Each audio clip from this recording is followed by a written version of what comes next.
What's going on, guys? Welcome to the Scent Bubble. Hey, this is an episode of Hot Takes courtesy of Ulta Beauty. And the fragrance we have coming up in the lineup today is going to be Jimmy Choo Aqua, not Ice. Okay? We'll review Ice at a later date, but right now I wanted to tap into Aqua. And I'm a little conflicted with this fragrance because the initial opening is beautiful.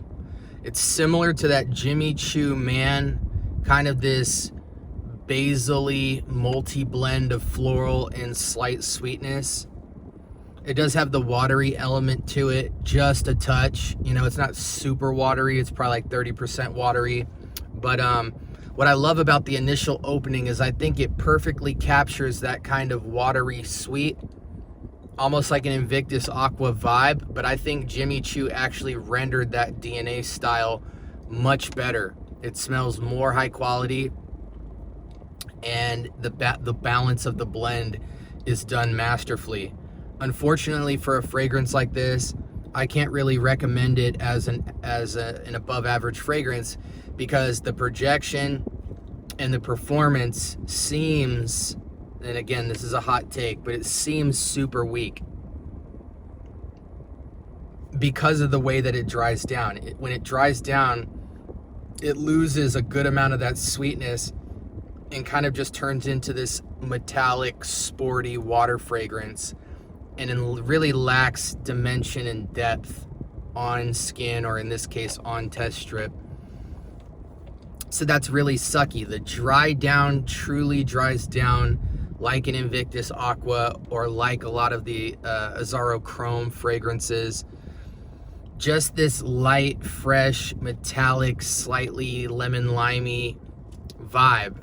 And it's so simple and so linear that I really don't like it. I don't want to spend too much time on this fragrance, but if you go to a tester and you test it on initial blast, do not judge it on the initial blast because it's masterful on the initial blast.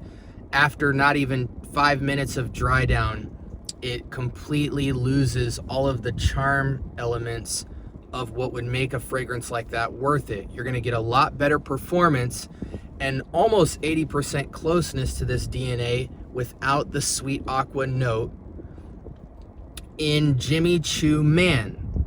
And obviously, if you want to ramp up the performance, I prefer Jimmy Choo Man Intense because it's less sprays, it lasts longer, and it's fairly close.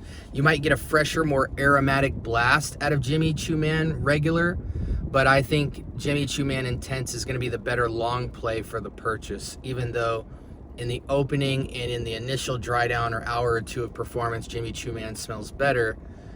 Again, Man or Intense absolutely beat this out. Now the question will be, does Ice perform better? Because that's obviously going to be a more aromatic light take as well on that whole DNA. Similar to Spice Bomb, where you get that kind of holiday spicy sweet contrast in all of the Spice Bomb fragrances, where they all kind of are similar with a slight bit of nuance.